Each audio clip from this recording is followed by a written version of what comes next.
The roar of the bulldozer echoed as Jason watched in horror, his sauna being destroyed by the very people meant to protect him. The HOA had gone too far, but what Jason uncovered next would change everything. The law was on his side, but the real fight was just beginning. What happened next will shock even the most experienced. Let's start from the beginning.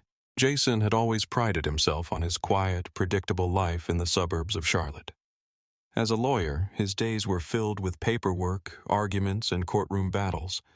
But when he came home, he had a refuge, a sanctuary. His outdoor sauna, built with his own hands, was his escape from the grind, a space where he could disconnect from the world and recharge. It wasn't just wood and nails. It was the culmination of years of hard work, a symbol of his achievement and peace.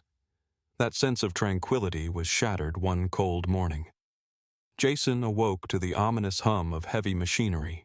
He shot out of bed, still half dazed, and rushed to the window. His stomach dropped. There, outside, were bulldozers tearing into the side of his sauna. It was happening too quickly. He saw the workers in bright orange vests, their faces indifferent as they destroyed everything he had built. The machines roared, grinding through wood as if the sauna were nothing more than scrap. Jason's heart raced. The workers weren't just anyone. They were hired by the Homeowners Association, the very group that had sent him a vague, poorly worded notice a week prior. Unauthorized structures, it said. He'd assumed it was about someone else's project, someone else's problem. Never his. But now, standing there watching his sanctuary be reduced to rubble, he understood. This wasn't just about rules. This was about power. His powerlessness against them felt suffocating. He charged outside, desperate to stop the destruction. But by the time he reached the yard, it was too late. The sauna he had built with such care was gone. Nothing but a pile of broken boards and crushed dreams. A cold fury rose in him. He wasn't just angry. He was insulted. The HOA had overstepped, and they had no idea what they had just started. Jason knew one thing for sure. This was personal. Jason stormed into the HOA office, his fists clenched in quiet rage. The receptionist, who had never seen him so agitated, gave a hesitant nod and pointed him toward the back. In the sterile, coldly lit office, Brenda Harker, the HOA's ruthless head, sat behind her desk, her posture rigid, eyes cool. As Jason entered, she didn't even look up, instead sliding a letter across the table toward him with a smile that didn't reach her eyes. "You didn't file the proper permits, Jason. We had no choice," she said, her tone businesslike, as though the destruction of his property was just another item on her agenda for the day. Jason's heart pounded in his chest, but he forced himself to remain calm, to hear her words without exploding. He read the letter, though it felt like it was burning his hands. The HOA had cited him for failing to obtain permits, a vague accusation that left him seething, but Jason knew better. He had followed the rules. The sauna, tucked away in the corner of his property, had been built in full compliance with the local guidelines. Every step had been taken to make sure there were no issues. The foundation was small, unobtrusive. It hadn't violated any zoning laws. The land was his, and his rights to it were clear. Brenda's cold smile remained as she watched him, waiting for him to say something. He didn't. He couldn't. As he walked back home, the fire of fury inside him began to burn brighter. The more he thought about what had happened, the more it fueled him. The HOA wasn't protecting the neighborhood. They were using their power to control it. They had overstepped their bounds, and Jason wasn't about to let them get away with it. That evening, he locked himself in his study and began digging.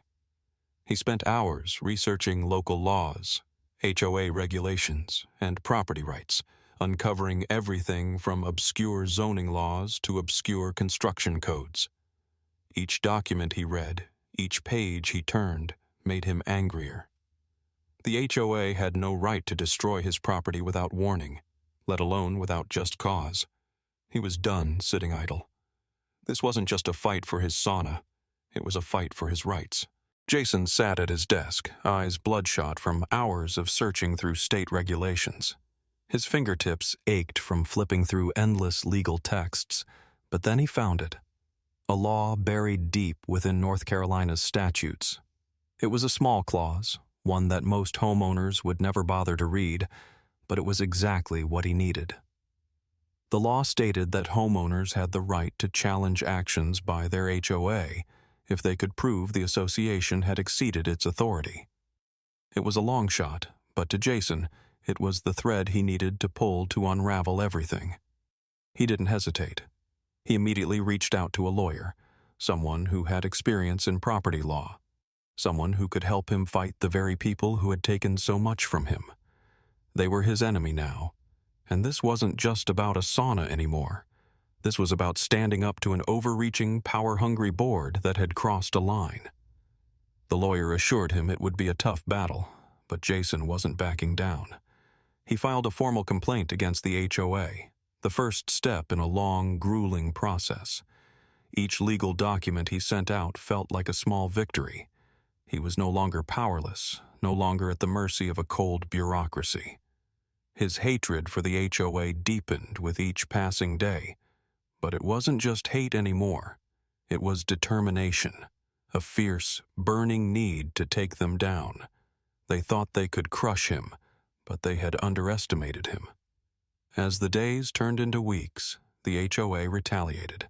They ramped up their efforts, sending him increasingly aggressive letters, threatening him with fines and legal action. But Jason didn't flinch. He doubled down. He spent sleepless nights drafting his case, poring over every detail, every potential angle he could use to expose the HOA's overreach. The more they pushed, the harder he pushed back. With every legal battle, his anger grew. But so did his resolve. He would make them pay for what they had done, for thinking they could destroy his life without consequence. This was no longer just about his sauna. It was a war, and Jason was ready for it. The day of the hearing arrived. Jason stood before the judge, his heart racing but his mind sharp. He presented the law, citing examples of similar cases where homeowners had won against HOA overreach. As the evidence piled up, Brenda's smug attitude began to crack. In the end, the judge ruled in Jason's favor. The HOA was ordered to pay for the full reconstruction of the sauna, plus damages for their unlawful actions. The feeling of triumph was overwhelming, not just for the sauna, but for every homeowner who had ever been wronged by the HOA. Jason stood in front of his new sauna, now larger and better than before. His hard work had paid off, and the HOA learned the hard way that messing with Jason was a mistake they would never repeat. Justice had been served.